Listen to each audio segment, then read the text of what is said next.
নমস্কার। আমি মন্ত্রের যন্ত্র থেকে জ্যোতিষতন্ত্র পি কুমার বলছি বিষ্ণু পুরাণ নিয়ে।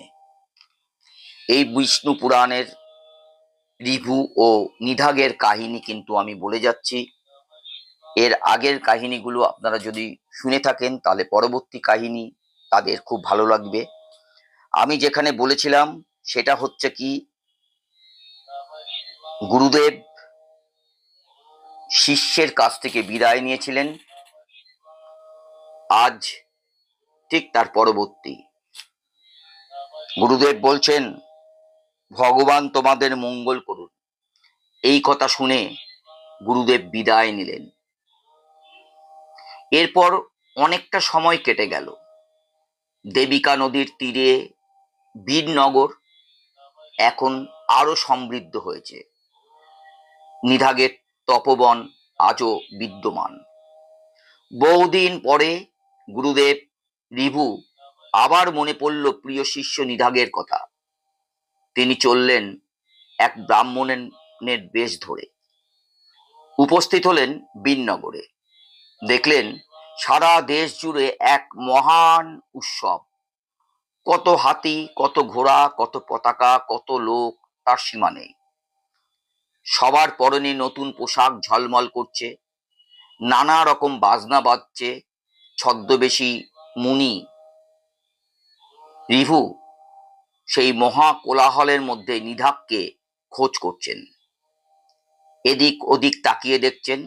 হঠাৎ দেখতে পেলেন পথের ধারে এক ব্যক্তি দাঁড়িয়ে এক বোঝা কাঠ নিয়ে। তার মুখটি দেখেন শুকনো। তার মনে কোনো সন্দেহ নেই। রিভু তার কাছে এসে জিজ্ঞাসা করলেন, সবাইকে আজ আনন্দে মেতে উঠতে দেখছি, কিন্তু তুমি এমন মুখ শুকনো করে দাঁড়িয়ে আছো কেন? ওই ব্যক্তি নিধাগ। তিনি বললেন, ওইসব হইচই আমার ভালো লাগে না, তাই দূরে দাঁড়িয়ে আছি। ওইসব লোকজন চলে গেলে আমি তারপর যাব। রিভু বললেন, ও কিসের উৎসব? নিধাগ বললেন, রাজা আসছেন হাতির পিঠে চড়ে।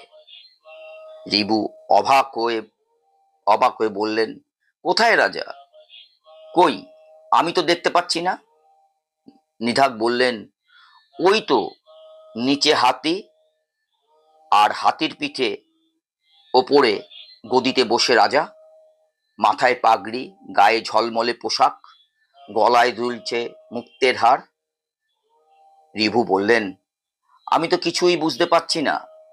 নিচে উপর এসব কি বলছো? আমার যেন সব গোলমাল হয়ে যাচ্ছে। কে রাজা? কোথায় তিনি? ব্রাহ্মণের এমন কথা নিধাগ বিরক্ত হয়ে বললেন, এই সামান্য ব্যাপারটা বুঝতে পারছেন না? ওই দেখুন, আমি বুঝিয়ে দিচ্ছি। এই কথা বলে নিধাগ তার কাঠের বোঝাটা নামিয়ে রেখে সেই ব্রাহ্মণের কাঁধের উপর উঠে বসলেন। তারপর বললেন, এবার বুঝতে পারছেন? আমি, আপনি নিচে আর আমি ওপরে।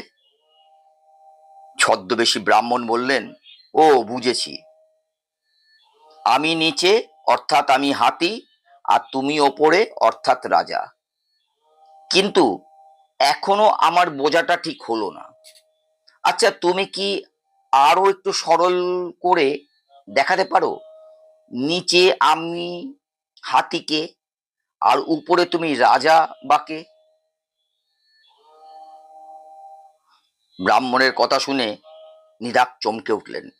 এ কি, আমি যাকে এতক্ষণ গবেট মূর্খ বলে মনে করেছিলাম, তিনি এখন কি বলছেন?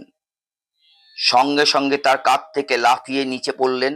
তারপর তার চরণতলে লুটিয়ে পড়লেন। মনে মনে ভাবছেন, তবে কি ইনি আমারই গুরুদেব? প্রভু, এ জগতে যিনি সবাইকে এইরূপ অভিন্ন রূপে দেখেন, এমন জগৎ দর্শন জগতে আর কারো নেই। গুরুদেবের দুটি চরণ ধরে কাঁদতে কাঁদতে বললেন, হে গুরুদেব, আপনি আমাকে ক্ষমা করুন, আমি আপনাকে চিনতে পারিনি। মহর্ষি রিভু তখন নিজের আসল রূপ ধারণ করে সসন্দেহ নিধাগেরকে তুলে বললেন, নিধাগ, বহুদিন আগে তোমার অতিথি সেবায় আমি তুষ্ট হয়েছিলাম, তাই তোমাকে আমি কখনোই ভুলতে পারিনি। চলে এলাম তোমাকে দেখব বলে। মনে করে দেখো, তুমি কে আর আমি কে, কে রাজা আর কে প্রজা। আমরা সবাই সেই ভগবান বাসুদেবের অংশ। তারপর রিভু নিধাগকে আশীর্বাদ করে ফিরে গেলেন। নিধাগ গুরুদেবের চরণ চিন্তা করতে করতে যেন আত্মবলা হয়ে গেলেন নিধাগ। আমি পরবর্তীকালে আমি আসছি বিষ্ণু পুরাণের খুব সুন্দর একটি গল্প, যেই গল্প আপনাদের মন নাড়া দেবেই। সেই গল্পটা হচ্ছে দেবরাজের অহংকারের ফল। আপনারা যদি আমার মন্ত্রের যন্ত্র মন দিয়ে শুনে থাকেন, তাহলে সাবস্ক্রাইব, শেয়ার এবং লাইক করবেন। আমি পরবর্তীকালে আমি সুন্দর সুন্দর প্রোগ্রাম, নানান প্রোগ্রাম, আমি বারবার বলেছি, আমি আপনাদের সামনে নিয়ে আসব। নমস্কার।